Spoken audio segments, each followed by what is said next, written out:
রাজধানীর মগবাজারে এই মুহূর্তে আছেন আমাদের সহকর্মী রাফিদ। তিনি জানাবেন ঢাকা সহ বিভিন্ন জায়গায় আসলে ফিলিং স্টেশনগুলোর কি পরিস্থিতি।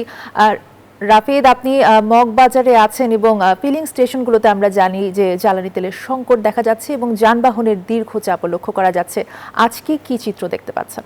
ধন্যবাদ অর্থে। জ্বালানি সরবরাহের যে সংকটের যে অবস্থান এখনো কিন্তু অপরিবর্তিত রয়েছে। আপনি দেখতে পাচ্ছেন আমার পেছনে কিন্তু বিশাল লাইন। এই যারা জ্বালানি সরবরাহ করতে এসেছে আমরা তাদের সাথে কথা বলেছিলাম। অনেকেই কিন্তু গতকাল রাত থেকেও এখানে এসে অবস্থান করছেন শুধুমাত্র একটু জ্বালানি সরবরাহ করার জন্য।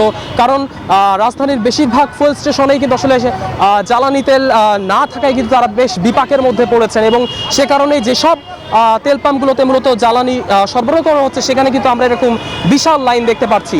এছাড়া কিছুক্ষণ আগে কিন্তু ফিলিং স্টেশন অ্যাসোসিয়েশন তারা একটি জরুরি সংবাদ সম্মেলন করেছেন। সেখানে কিন্তু তারা বিভিন্ন বিষয়ে আলোকপাত করেছেন যেগুলো কিন্তু মূলত এই সংকট মোকাবিলার সময়ে কিন্তু এগুলা পরামর্শ দিয়েছেন। সেক্ষেত্রে তারা কিন্তু জানিয়েছেন যে রাতের দিকে অর্থাৎ রাত 8টা থেকে সকাল 7টা পর্যন্ত ফিলিং স্টেশনগুলো বন্ধ রাখার তারা পরামর্শ দিয়েছে সরকারকে। এছাড়া 200-র বেশি সার্ভিস ও ফিচারে লেনদেনের সব বিকাশ অ্যাপে সম্ভব। এছাড়াও আমরা সরকারি দিক থেকেও বেশ কিছু উদ্যোগ দেখতে পেরেছি। তারা কিন্তু এই ফিলিং স্টেশনে অবৈধ চোরাচালান বন্ধের জন্য বিভিন্ন ধরনের পদক্ষেপ তারা নিয়েছে। এর ভিতরে যেমনটি জানেন যে সারা দেশব্যাপী কিন্তু বিভিন্ন ধরনের অভিযান তারা চালাচ্ছে এই অবৈধ চোরাচালান বন্ধ করার জন্য।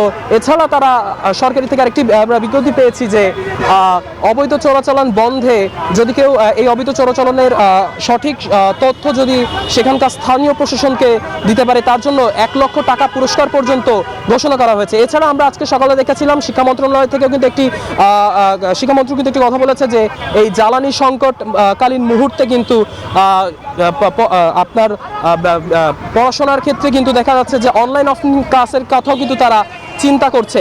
এছাড়া আমরা এখানকার কিছু বিষয় লক্ষ্য করেছি যে বর্তমানে কিন্তু ডিপোগুলো কিন্তু বিজিবি দ্বারা এখানে হচ্ছে বিজিবি কর্তৃক কিন্তু সেই ওখানে নিরাপত্তা দেওয়া হয়েছে। এছাড়া বিভিন্ন ফিলিং স্টেশনে কিন্তু ট্যাগ অফিসারও বসানো হয়েছে। এছাড়া আমরা এখানের ফুয়েল পাম্প কর্তৃপক্ষদের সাথে কথা বলেছি। তারা কিন্তু জানিয়েছে যে বেশ কিছু সময় কিন্তু যাত্রীরা ফুয়েল সরবরাহ করতে এসে বিভিন্ন ধরনের বাকবিতণ্ডায় জড়াচ্ছে। এই বাকবিতণ্ডাকে কেন্দ্র করে কিন্তু দেশের বিভিন্ন স্থানে কিন্তু হামলার ঘটনাও ঘটেছে। তো রাজধানীর বাংলা মোটরের মেঘনা ফুয়েল স্টেশন থেকে এই ছিল আমার কাছে সবশেষ তথ্য। চলে যাচ্ছি স্টুডিওতে। অর্থী, ধন্যবাদ আপনাকে। রাফিদ আমাদেরকে জানাচ্ছিলেন বাংলা মোটর এলাকা থেকে।